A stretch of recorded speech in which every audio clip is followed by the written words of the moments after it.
Graça e paz, amados irmãos, em Cristo Jesus. É uma alegria nós novamente nos encontrarmos neste formato, para juntos nós compartilharmos o Evangelho da Palavra do Senhor. Deus abençoe você que está aí na sua casa. Deus abençoe a todos quantos irão acessar este vídeo. E a nossa oração, nosso desejo é que ele seja uma bênção para a minha vida, seja uma bênção para as suas vidas, seus lares e as suas famílias. Nós vamos iniciar com a ministração da palavra. Hoje é um dia, uma noite especial, quando nós vamos também realizar a Santa Ceia do Senhor. Este mês, excepcionalmente, neste segundo domingo, como nós já avisamos anteriormente. Tá? Então, que Deus te abençoe, você que já está preparando aí o pão, preparando o cálice, para juntos nós daqui a pouco compartilharmos também da mesa do Senhor nesta simbologia. E logo depois, tá, você fica ligado que nós estaremos também juntamente com a Catiane, os demais irmãos, Samuel, juntos estaremos louvando e adorando o nome do Senhor Jesus através dos louvores. Eu quero ler alguns versículos de uma passagem bíblica. É uma passagem muito conhecida, então eu dispensei a leitura toda, até porque, além de ser conhecida de todos, para a gente ganhar tempo também, tá bom? Encontra-se esta passagem bíblica no Evangelho de Lucas, capítulo 24, do versículo 13 ao versículo 16, e depois dos versos 28 aos versos 32. Diz assim: E naquele mesmo dia, 2 deles estavam caminhando em direção a um povoado chamado Emaús, que ficava a cerca de 11 quilômetros de Jerusalém. E iam dialogando sobre todos os fatos recentemente ocorridos. Enquanto trocavam ideias e discutiam, o próprio Jesus se aproximou de ambos e começou a caminhar com eles. Entretanto, os olhos deles foram impedidos de reconhecê-lo. Passando para o verso 28, diz assim: Ao se aproximarem do povoado para o qual se dirigiam, Jesus fez como que ia continuar a caminhada, seguindo mais à frente. Porém, eles muito insistiram, rogando-lhe: Fica conosco, pois é tarde e o dia está chegando ao fim. Então ele entrou para ficar com eles. E aconteceu que, quando estavam reclinados ao redor da mesa, tomando ele o pão, deu graças, partiu e deu a eles. Neste mesmo instante se lhes abriram os olhos e reconheceram. Ele, contudo, desapareceu diante dos olhos deles. E questionaram eles entre si: Porventura não nos queimava ou ardia o coração quando ele, durante a nossa jornada, nos falava, quando nos explicava as Escrituras? Só até aqui. Quero orar com você nesta noite. Pai, nós te louvamos, te agradecemos por este espaço de tempo que nós temos para estarmos juntos, para nós compartilharmos do Evangelho, da Tua Palavra nesta noite, Pai. Desejamos que o Teu Santo Espírito, por intermédio da Tua Palavra, venha nos ensinar realidades profundas para a nossa vida cristã. É o nosso desejo, a nossa oração, por isso pedimos a presença gloriosa, manifestadora do Teu Santo Espírito para nos abrir o entendimento na compreensão da Tua Palavra. Em nome de Jesus oramos. Amém. Como eu disse anteriormente, esta passagem, ela é muito conhecida de todos.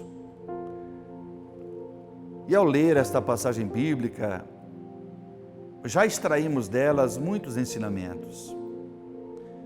E eu gostaria muito de compartilhar com vocês nesta noite mais um ensinamento. Uma das coisas que eu não posso deixar de mencionar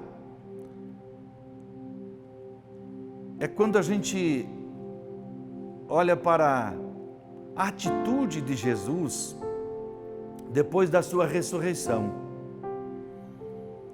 A gente percebe que Jesus, mesmo depois da ressurreição, tendo recebido já um corpo glorificado, Agora ele já não estava mais preso à física, não estava preso mais às limitações terrenas, tanto que a história mencionou aqui, e todos já entenderam, que Jesus simplesmente desapareceu. A Bíblia não diz que ele saiu caminhando, ele desapareceu diante dos olhos dos discípulos. E mesmo depois de, assim como disse o apóstolo Paulo, escrevendo aos Filipenses, que Jesus, ele se esvaziou, não teve como usurpação ser igual a Deus, mas aniquilou-se a si mesmo, tomando a forma de servo, fazendo-se semelhante aos homens, e achado na forma de homem, foi obediente até a morte, morte de cruz. Pelo que Deus o exaltou soberanamente, ele deu o nome que está acima de todo nome. Com todo o poder e majestade agora conferido a Jesus, não porque antes ele não tinha, mas ele estava limitado a um corpo terreno, agora não está mais. E a gente percebe que Jesus não mudou, seu caráter não mudou, a sua personalidade não mudou, o seu temperamento não mudou.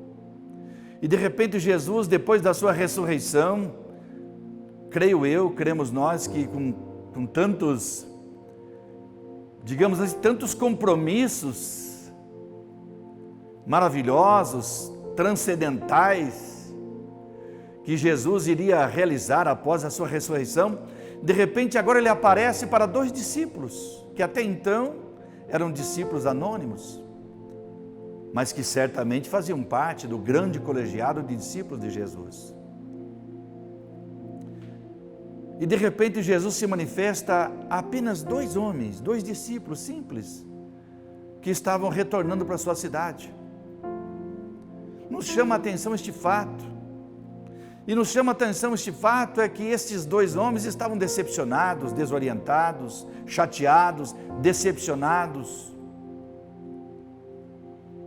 porque as coisas não aconteceram como eles imaginavam, como eles aspiravam, como eles sonhavam e esperavam que iria acontecer. Não aconteceu como eles gostariam. E de repente a Bíblia diz que Jesus aparece como um caminhante, como um forasteiro, aparece ao lado dos 2. E como se Jesus não soubesse o que eles estavam discutindo, Jesus pergunta: o que vocês estão discutindo tanto aí pelo caminho? E eles começam a conversar com Jesus: mas você não sabe, não reconhecendo a Jesus, não sabe dos últimos acontecimentos? Quais? Jesus pergunta. E Jesus, na sua longanimidade, na sua paciência arrebatadora, Jesus começa a conversar com aqueles discípulos, e ao invés de chamar a atenção deles, ao invés de dizer: olha, sou eu, que história é essa de vocês terem ido embora de Jerusalém, porque não tiveram paciência, porque não esperaram, vocês cometeram um grave erro? Mas não, Jesus sentiu a necessidade de ensinar aqueles discípulos, porque Jesus olhou para eles e Jesus certamente sentiu compaixão deles, pela sua ignorância, pelo medo, pelo pavor das autoridades e pela falta de atenção para com as Escrituras, porque todas elas, como Jesus narrou durante essa caminhada para os discípulos, as Escrituras já falavam a respeito dele. Jesus começou por Moisés, os profetas, e começou a mostrar para eles que tudo aquilo que aconteceu já estava previsto, já estava escrito, e era natural que tudo aquilo acontecesse. Amados, quando eu vejo esses 2 discípulos a caminho de Emaús, eu me identifico com eles, e nós devemos nos identificar com eles, porque durante a nossa caminhada terrena, quantas e quantas ocasiões nós nos decepcionamos em relação às coisas espirituais, em relação àquilo que a gente aspirava, aquilo que a gente almejava, esperava em Deus, ou quem sabe as orações que não foram respondidas da forma como nós gostaríamos que fossem respondidas, fatos que aconteceram em nossa vida, situações, circunstâncias horríveis, terríveis, que nos entristeceram, nos aborreceram, E quantas vezes nós, andando pela nossa trajetória, nossa caminhada terrena, quantos de nós já não murmuramos, já não comentamos com alguém das nossas chateações, das nossas frustrações, em relação às coisas que muitas vezes nós esperávamos que Deus fizesse, que Deus intervisse, mas não aconteceram? Quantas e quantas vezes? Mas também a semelhança destes dois discípulos, durante estes momentos das nossas tristezas, nós também deixamos de perceber que Jesus estava, com certeza, ao nosso lado, porque Ele está em todos os lugares ao mesmo tempo. Ele nunca está ausente, Ele sempre está presente. Nós só não sentimos a Sua presença, nós só não temos muitas vezes a convicção da presença naquele momento, justamente por causa disso, por causa das nossas tristezas, nossas decepções, nossos questionamentos. Deixamos de nos conscientizar de que Jesus está ali, como se nós estivéssemos nos queixando, murmurando, reclamando, e como se Jesus estivesse longe, mas Ele está ali, Ele está aqui, Ele sempre esteve, está, e Ele sempre estará ao nosso lado, durante as nossas caminhadas, durante as nossas jornadas. Eu fico pensando, quantas bobagens, quem sabe, nós não falamos, não pensamos,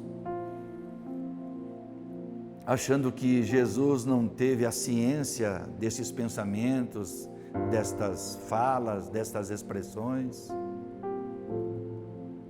Mas Jesus sempre, repito, sempre esteve ali. E Ele sempre nos reconheceu.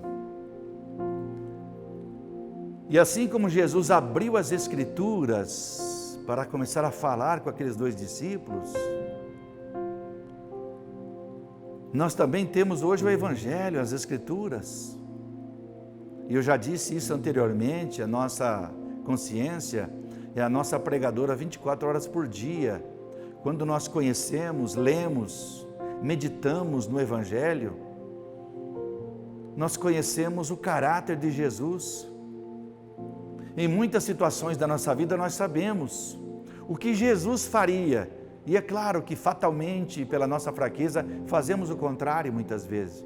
Mas nós sabemos o que Jesus exatamente faria se estivesse em nosso lugar. Nós sabemos disso.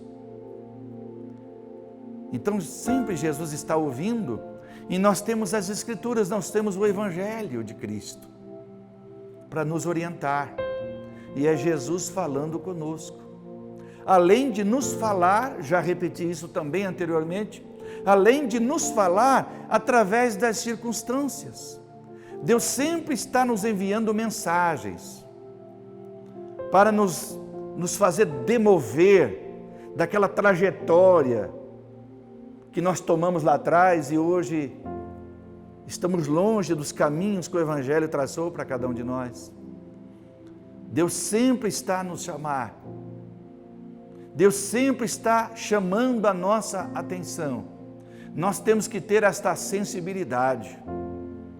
Nós temos que ter os olhos do nosso entendimento abertos para ver, para compreender aquilo que Deus está fazendo. Quando nós muitas vezes, durante o caos, durante as tristezas da nossa vida, muitas vezes nas nossas fraquezas e nossa ignorância, temos uma sensação de que Deus está ausente. Porque para nós a presença de Deus é quando Ele está agindo, e quando nós realmente estamos sentindo, ou quando nós estamos colhendo bons resultados, resultados positivos. Aí nós dizemos, olha, Deus está aqui, Deus está fazendo, Deus está realizando, glória a Deus, amém. Muitas vezes Deus faz assim. Mas nos momentos de decepções, como esses dois discípulos,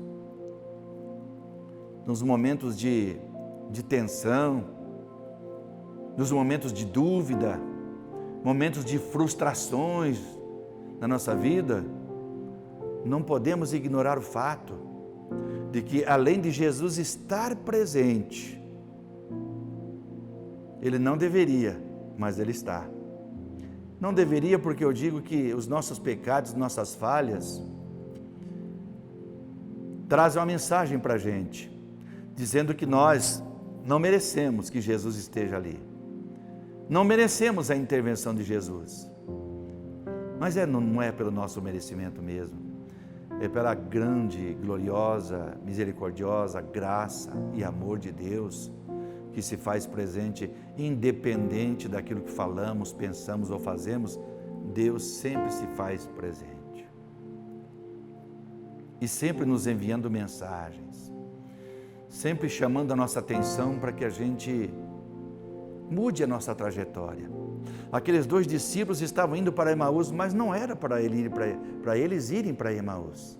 Eles deveriam estar em Jerusalém. Até porque Jesus disse isso para todos os seus discípulos: ficai em Jerusalém. Ficai em Jerusalém.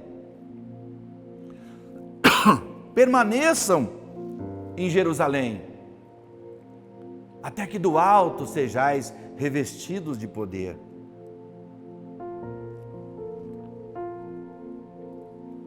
Mas eles não ficaram, e não tinham planos de retornar, a não ser pela intervenção de Jesus. Assim somos nós também. Mas o fato é que uma das coisas maravilhosas dessa passagem é que os 2 discípulos, depois que estavam à mesa, eu já vou me antecipar falando sobre isso, e quando Jesus parte o pão, quando Jesus dá graças pelo cálice e pelo pão, e quando Jesus reparte, quando Jesus está à mesa, quando eles estão ceando com Jesus, a Bíblia diz que os olhos deles foram abertos e reconheceram a Jesus.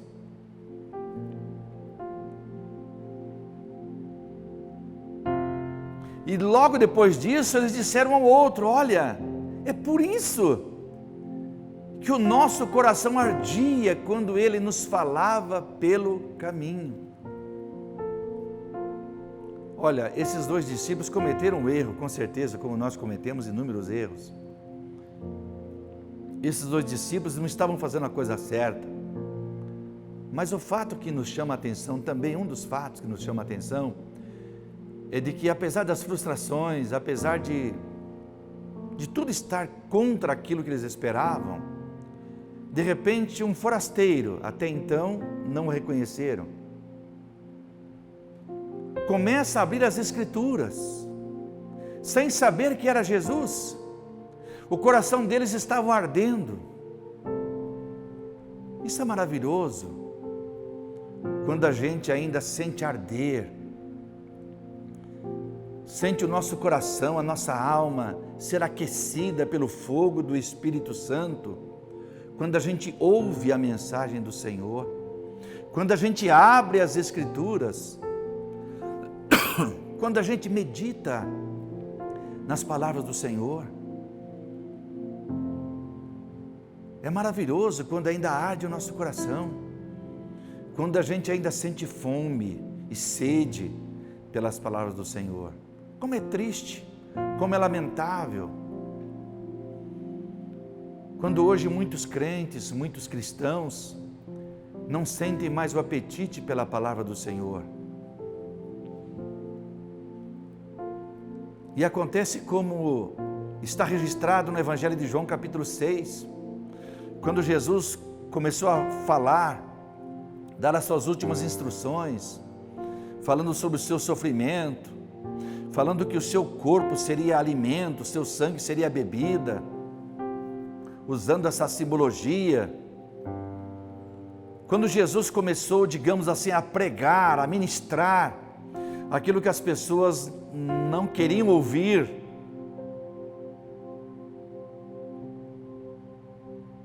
a Bíblia diz que muitos tornaram para trás e já não andavam mais com Jesus. E Jesus pergunta aos 12, vocês também não querem se retirar? Eu não sei se esses 2 discípulos estavam naquela multidão que já não quiseram andar com Jesus? Não sei. Mas Pedro, representando os demais companheiros, ele disse: Senhor, para quem iremos nós? Só Tu tens palavras de vida eterna. E quando, amados, nós temos esta compreensão de reconhecer que as palavras de Deus, elas são palavras de vida eterna. Não é palavras apenas que duram para sempre. Não é só isso. São palavras que geram salvação, que geram transformação. E que isso traz transformação para a nossa vida no presente e no futuro e para a eternidade. Ou seja, a nossa eternidade depende daquilo que nós ouvirmos, daquilo que nós digerirmos, daquilo que nós nos alimentarmos do próprio Cristo, da palavra do Senhor. E um fato que nos chama a atenção para a gente encerrar esta ministração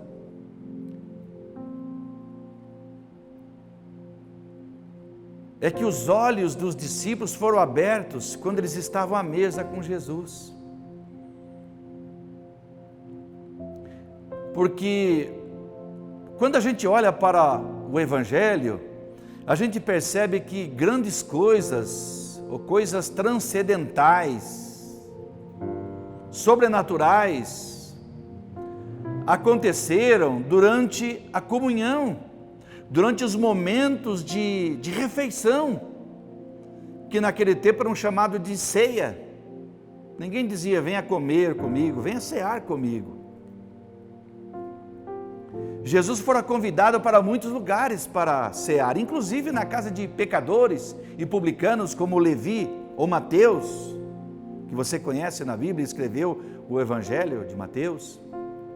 A Bíblia diz que Jesus entrou na casa de Mateus, porque Mateus resolveu fazer um banquete para Jesus. Ele tinha condições, era rico, ele era um publicano, cobrador de impostos. Mas ali se reuniu toda espécie de gente. Aos olhos dos religiosos, muitos pecadores, assim como Mateus ou Levi. E eles questionavam a Jesus e perguntaram para os discípulos: olha, o vosso mestre come com publicanos, ele ceia com pecadores. Jesus conheceu o coração e disse: olha, vocês não sabiam? Eu não vim para os sãos, eu vim para os doentes. Não necessitam de médico aquele que está são, mas sim os doentes. Então Jesus comungava, Jesus ceava com pecadores, porque é justamente neste momento que foram os grandes momentos em que os olhos de muita gente se abriu para o Evangelho, para a graça e para o amor de Deus. Como, por exemplo, você conhece a história de Zaqueu, um outro publicano. Quando Jesus estava em sua casa, quando estavam à mesa, os olhos de Zaqueu também se abriram. E Zaqueu manifestou aquela decisão maravilhosa de conversão, e já dizendo que aquela conversão resultaria em atos práticos, como dar metade dos seus bens aos pobres e devolver àqueles que foram por ele enganados, roubados. É na mesa da comunhão que os nossos olhos são abertos. E eu não me refiro isso, irmãos, ao dia da Santa Ceia, porque é uma simbologia. E a simbologia tem que ser o resultado. Por isso que ela é uma simbologia. Ela deve ser um resultado externo de uma realidade interna. Eu como o pão e bebo o cálice, simbolizando que eu como, eu bebo, eu comungo, eu ceio com Jesus. E eu me alimento de Jesus e com Jesus. E Jesus comigo também se alimenta. Eu cearei com Ele e Ele ceará comigo, disse Jesus, quando a porta é aberta. E é justamente neste ato de comunhão com Jesus que os nossos olhos são abertos. É quando realmente nós conseguimos enxergar as grandes realidades à nossa volta. É quando nós realmente podemos fazer uma leitura muito mais apurada das circunstâncias à nossa volta, porque nós olhamos segundo a ótica de Jesus. O apóstolo Paulo diz assim que nós temos a mente de Cristo. E é por isso que nesta noite eu quero convidar a você a pegar o seu pão, o seu cálice, assim como eu estou fazendo, para a gente, nesta simbologia, nós transmitirmos, primeiro para nós mesmos, e depois para aqueles que quiserem ver, que realmente ao comer este pão, beber este cálice, nós estamos mostrando que nós comungamos, nós nos alimentamos do próprio Cristo. Ele é o nosso alimento. A palavra do Senhor é o nosso alimento. E como eu disse anteriormente, na Santa Ceia, é na mesa da comunhão, que nós realmente testemunhamos que ainda nós temos apetite pela palavra do Senhor, que ainda nos alimentamos da palavra do Senhor, e ela é a suficiência para a nossa sobrevivência cristã, para andarmos conforme os caminhos e os ensinamentos do Senhor Jesus. Eu quero orar juntamente com você por este pão e este cálice. Pai, apresentamos diante de Ti este pão e este cálice, que são símbolos do corpo e do sangue do Senhor Jesus. Abençoa, Pai, todos quantos nesta noite irão participar, que ao participar, se ele comer deste pão e beber deste cálice, nós estejamos anunciando ao mundo, Senhor, a sua morte, a sua ressurreição e a sua breve vinda para nos buscar. Nos abençoa nesta noite, que neste ato o Teu nome seja exaltado, o Teu nome seja glorificado. E que cada dia, Pai, que nós nos alimentamos do Senhor, da Tua palavra, que os nossos olhos sempre sejam abertos. Em nome do Senhor Jesus nós oramos. Em nome de Jesus. Amém. Disse o Senhor Jesus: este é o meu corpo, comei dele todos.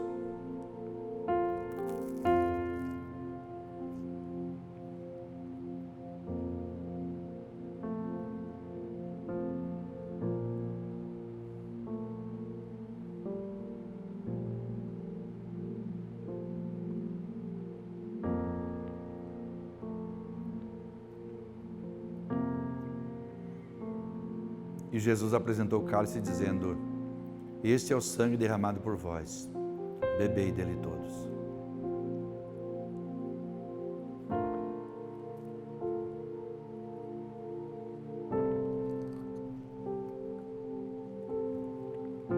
Amém, glória a Deus.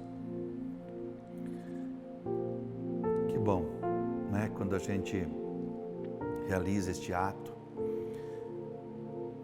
Jesus disse assim: fazer isto em memória de mim. É para que a gente não esqueça.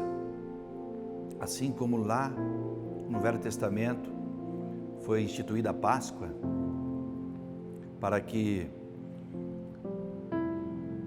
o povo israelita, os judeus, não se esquecessem daquele livramento lá no Egito e sempre realizassem aquela simbologia, assim também a Santa Ceia. Se Jesus ordenou, é porque é importante. Então, quando nós participamos, repito, estamos demonstrando nessa simbologia a nossa comunhão,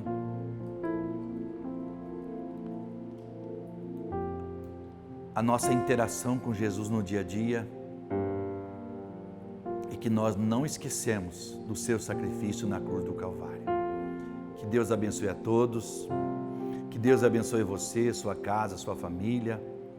Nesta oração final, quero orar por você, pela sua casa, sua família, para que você vá bem, para que Deus nos dê graça, para que a gente, dentro de poucos dias ou poucas semanas, nós possamos já estarmos realizando as nossas reuniões presenciais. Nós te adoramos, te agradecemos por este momento especial, quando juntos estamos reunidos diante de Ti, ó Pai, para juntos compartilharmos do Evangelho e também nós participarmos da mesa do Senhor. Abençoa, meu Deus, neste momento cada lar, cada família, cada um dos teus filhos, Pai. Abençoa todos quantos aqueles que durante o mês que se passou estiveram juntos, apesar de ausentes fisicamente, mas engajados em comunidade. Aqueles que estiveram ofertando, aqueles que estiveram dizimando, aqueles que não mediram esforços, Senhor, para abençoar a tua obra. Abençoa, Pai, com toda sorte de bênçãos, a tua igreja, os teus filhos, e que em nosso meio o teu nome seja louvado e glorificado. Oramos em nome do Senhor Jesus. Deus abençoe a todos e fiquem todos na paz do Senhor Jesus.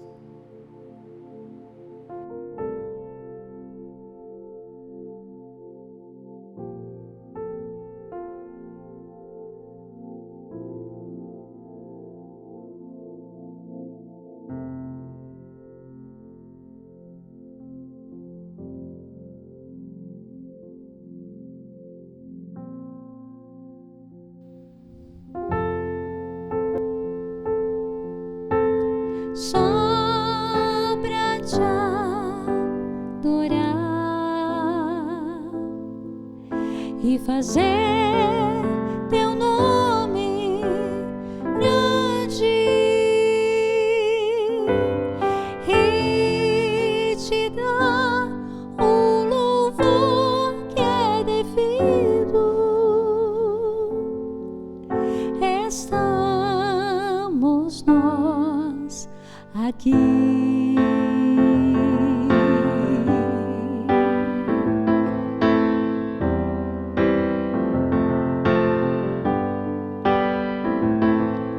Jesus, em tua presença reunimos-nos aqui, contemplamos tua face e rendemos-nos a ti, pois um dia a tua morte trouxe vida a todos nós e nos deu completo acesso ao coração do Pai. O véu que separava já não separa mais, a luz que outrora apagada agora brilha e cada dia brilha mais. Só pra te adorar e fazer teu nome grande e te dar o louvor que é devido. Estamos nós aqui. Só pra te adorar e fazer teu nome grande e te dar o louvor que é devido. Estamos nós aqui. Estamos nós aqui.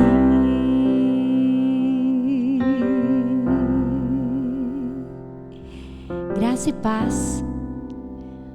E como é bom nós estarmos aqui, separados, mas em comunhão com o Espírito Santo de Deus, sabendo que é esta fé, que é esta esperança que nos une.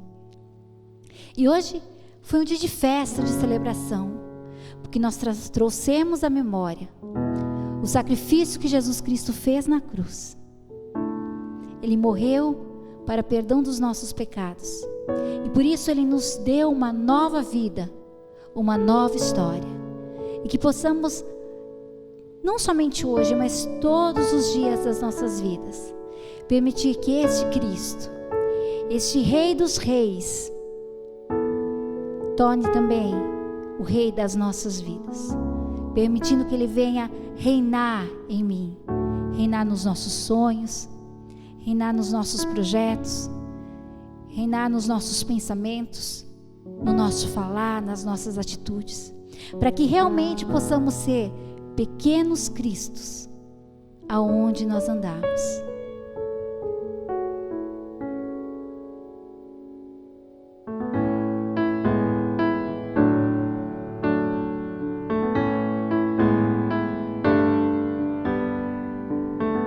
sobre toda a terra tu és o rei, sobre as montanhas e o pôr do sol. Uma coisa só meu desejo é: vem reinar de novo em mim, reina em mim com teu poder, sobre a escuridão, sobre os sonhos meus. Tu és o Senhor de tudo que sou. Vem reinar em mim, Senhor.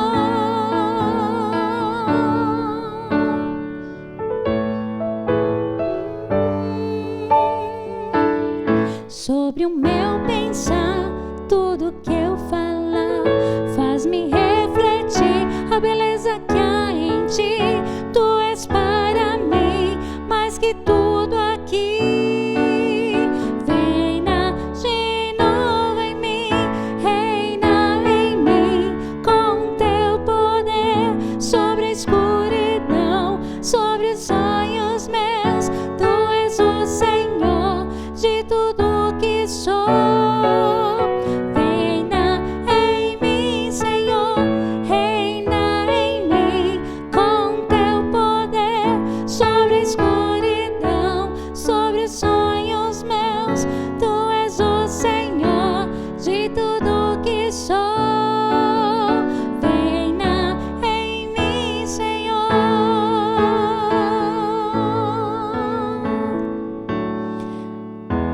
Oh, Senhor, venha reinar,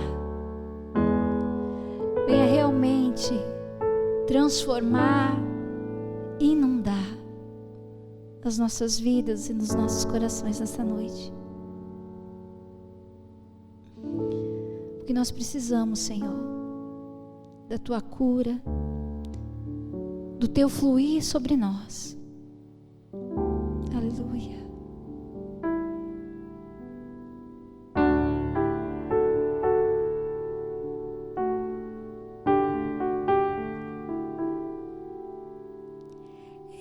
Existe um rio, Senhor, que flui do teu grande amor, águas que correm do trono, águas que curam, que limpa.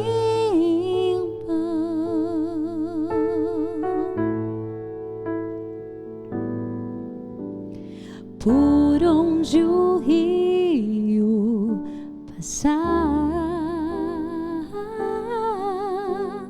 tudo vai transformar, pois leva a vida do próprio Deus. Este rio está neste lugar.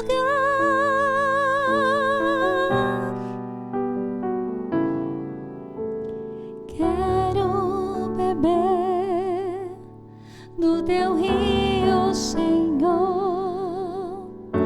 Sacia minha sede, lava o meu interior. Eu quero fluir em tuas águas. Eu quero beber da tua fonte, fonte de águas vivas.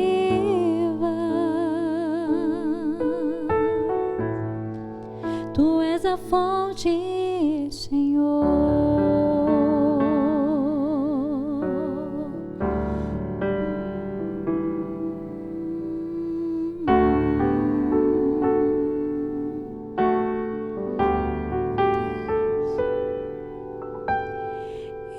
Existe um rio, Senhor,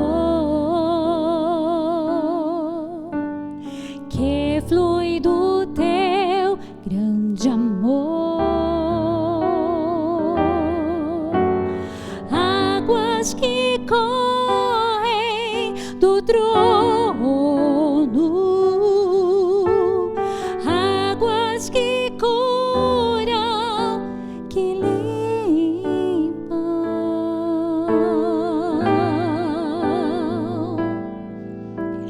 Por onde o rio passar, tudo vai transformar, pois leva a vida do próprio Deus. Este rio está neste lugar.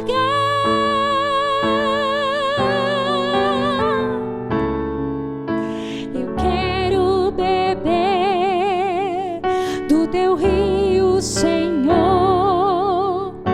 Sacia minha sede, lava o meu interior. Eu quero fluir em tuas águas. Eu quero beber da tua fonte, fonte de águas vivas.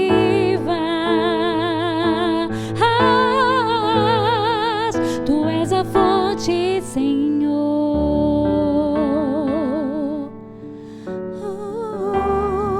Tu és o rio, Senhor.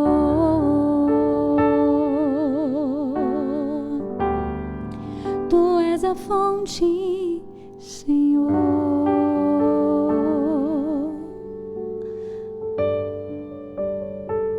Tu és tudo, Senhor, nas nossas vidas.